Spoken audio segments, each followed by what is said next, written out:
My name is Kassim Zani. I'm from Kwale County, and I'm the founder and the president of the Hijabi Mentorship Program. The Hijabi Mentorship Program is basically a community-based organization that I founded in Kwale County. It's an initiative that is aimed at raising awareness about transformative social change through the implementation of global citizenship education and sustainable development goals. So the main issue we're trying to tackle in Kwale County is poverty. If you've been to Kwale County, then you understand the situation and the poor standards of living that we have in my community. So before I started my organization, I first graduated in 2015. And when I graduated, I actually graduated top of my class. And I thought, you know, since I've graduated top of my class and I'm an amazing student, getting a job would be very easy. Unfortunately for me, when I got to the ground, things were different because I realized that there was a lot of issues in my community that resulted to unemployment. Roughly 70% of the young people in Kwale County are either unemployed or underemployed.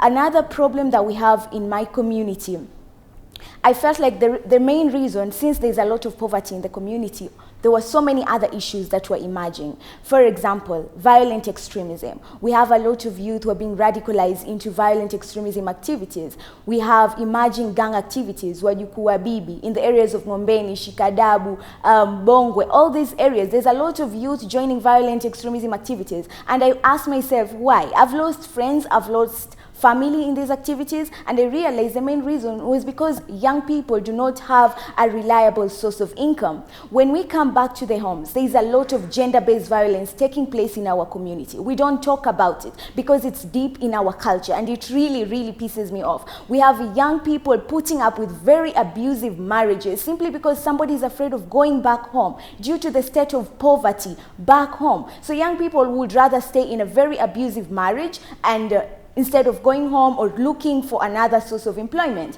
So I also realized no one talks about GBV in my community. It's like it doesn't exist because, you know, there's an issue of culture, there's an issue of religion, so we just are so MIA. We recently just have one rescue center in Kwale County. Can you imagine? Rather than that, there is a lot of lack of sexual reproductive health rights in my community. We don't talk about sex. Unless you're getting married, sex is literally a taboo. You do not talk about sex in the Kwale community, which is also something that has led to teenage pregnancies, the rise of STIs and STDs. So all these issues that were happening in my community, I felt the main reason is because we do not have a reliable source of income. So I figured, what can we do to change this narrative where you have to sit down and just get married to help yourself, or you have to involve yourself in violent extremism activity. And I decided to come up with an initiative that is aimed at changing the economic and financial narrative of the young people in my community. Kwale County, in general, we usually really believe in the collar job. Like there's really no influence when it comes to self-employment. When you talk to our parents, they want you to become a teacher, a doctor, a lawyer, an engineer, all these careers that have been there for so long. No one is looking at the artistic value and how it can help change our economy. So personally, for me, I believe that samaki mkunje angali mbichi. Samaki mkunje angali mbichi, it means the earlier you start to change young people, once they become older, it becomes easier for that change to be instilled in them.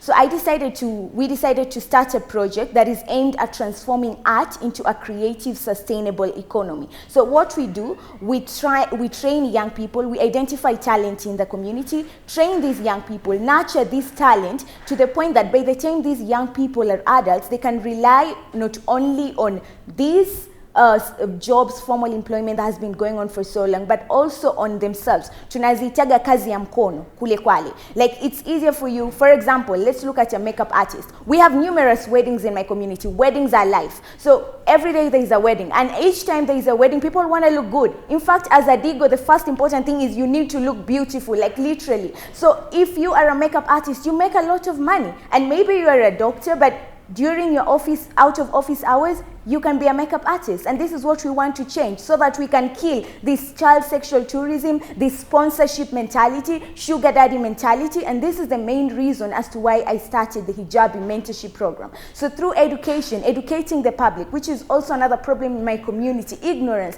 Hatuna value ya masomo. We do not value education. Until this point, the most important thing for a girl in my community is to get married. Until this point, your parents will literally force you into marriage because that's a ticket to, you know, that's a ticket to good life. And this is the reason as to why I decided to change the young people narrative. We want to change their thinking capacity. We want to show them there is more to life than just being a wife, than just being a daughter, than just being a mother, a father, or you know. So what we are doing is we're investing in skill learning, hard skills and soft skills, and we're really advocating for human capital development to be valued in our communities in relation to the CBC curriculum.